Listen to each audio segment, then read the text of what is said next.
அஸ்ஸலாமு அலைக்கும். நான் உங்கள் ஷிஃபா குக்கிங்லேருந்து பேசுகிறேன்.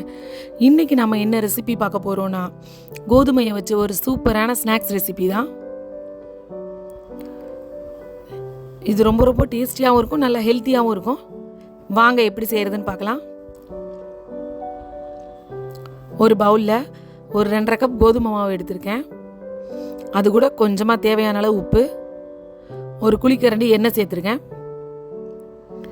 இப்போ இந்த எண்ணெய், மாவு, உப்பு எல்லாத்தையும் நல்லா மிக்ஸ் பண்ணி விட்டுறேன். மிக்ஸ் பண்ணதுக்கப்புறம் தண்ணி ஊற்றி நல்லா மாவை பிணைஞ்சிக்கிறேன். ரொம்ப தளர்த்தமாக பிணைஞ்சிடாமல் கொஞ்சம் கெட்டியாகவே பிணைஞ்சிக்கோங்க.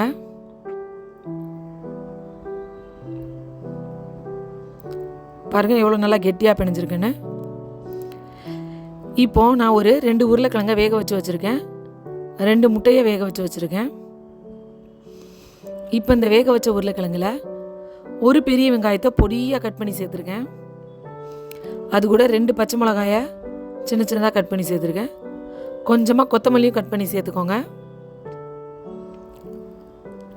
இது கூட ஒரு 1/2 ஸ்பூன் மிளகாத்தூள், தேவையான அளவு உப்பு. இப்போ இது எல்லாத்தையும் நல்லா பிசைஞ்சுக்கலாம்.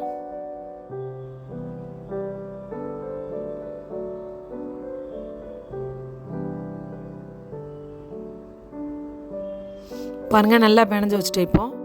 இப்போ உருளைக்கிழங்கு மசாலாவும் ரெடி ஆகிடுச்சு. இப்போ நம்ம வேக வச்ச முட்டை இருக்கு இல்லையா, அதை குறுக்க ரவுண்ட் ரவுண்டாக கட் பண்ணி வச்சுக்கிறேன். பாருங்கள் இந்த மாதிரி ரவுண்டு ஸ்லைஸாக கட் பண்ணி வச்சுக்கிறேன்.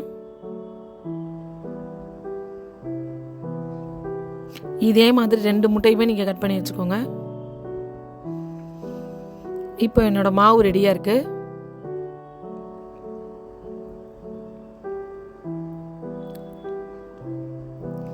இப்போ அதில் ஒரு நல்ல திக்கான சப்பாத்தி மாதிரி இழுத்துக்கோங்க.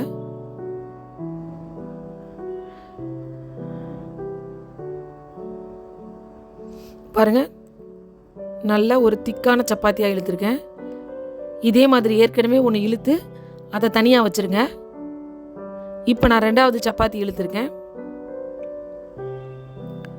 அதில் இந்த மாதிரி வெங்காயத்தை ரவுண்டாக கட் பண்ணி எடுத்துக்கேன். அது கொஞ்சம் மெல்லிஸாக இருக்குது.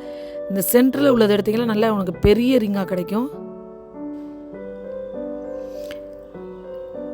இப்போ இதை பிரித்து விட்டு இந்த ரிங் மாதிரி வரும் இல்லையா, அதை எடுத்து 4 ரிங் நான் அப்படியே அடுக்கிக்கிறேன்.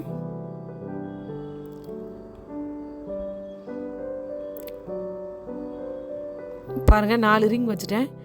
இப்போ அந்த ரிங்குக்குள்ளே உருளைக்கிழங்கு ஸ்டஃபிங் எடுத்து அழகாக ஃபிக்ஸ் பண்ணி விட்டுருங்க. பாருங்கள் அந்த ஆனியன் ரிங் இருக்கிறனால அந்த மசாலா வெளியில் பிரிஞ்சு போகாது, அழகாக இருக்கும். அது மேலே கொஞ்சமாக டொமேட்டோ கெச்சப் வச்சுக்கிறேன்.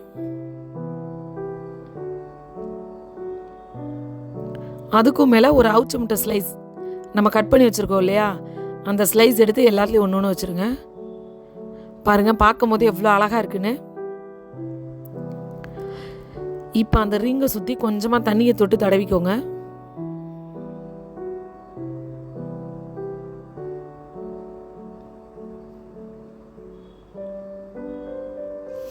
இப்போ நம்ம தேய்ச்சி வச்சோம் இல்லையா அந்த இன்னொரு சப்பாத்தி, அதை அது மேலே அழகாக அப்படியே போட்டுடுறேன். அதை போட்டுட்டு இந்த மாதிரி ஒரு ஷார்ப்பான பொருளை வச்சு அப்படியே ரவுண்டாக அழகாக கட் பண்ணிடுங்க.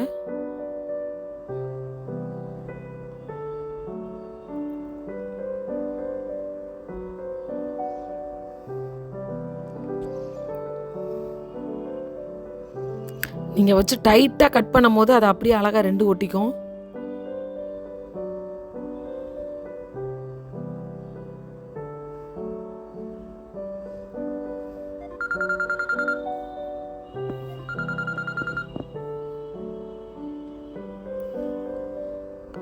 பாருங்க சூப்பராக ஒட்டிக்கிச்சு.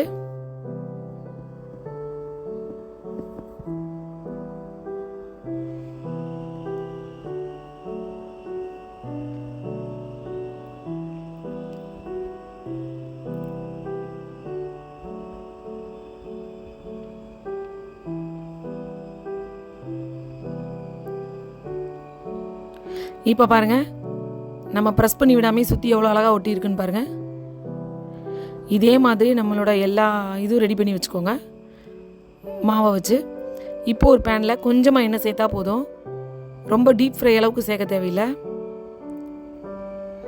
இப்போ அந்த எண்ணெய் காஞ்ச உடனே நம்ம ரெடி பண்ணி வச்ச எல்லாத்தையும் போட்டு ஷாலோ ஃப்ரை பண்ணிடலாம்.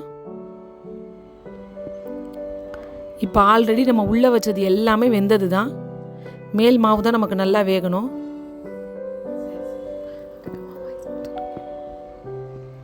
நல்லா 2 பக்கம் திருப்பி வேக விட்டுக்கோங்க.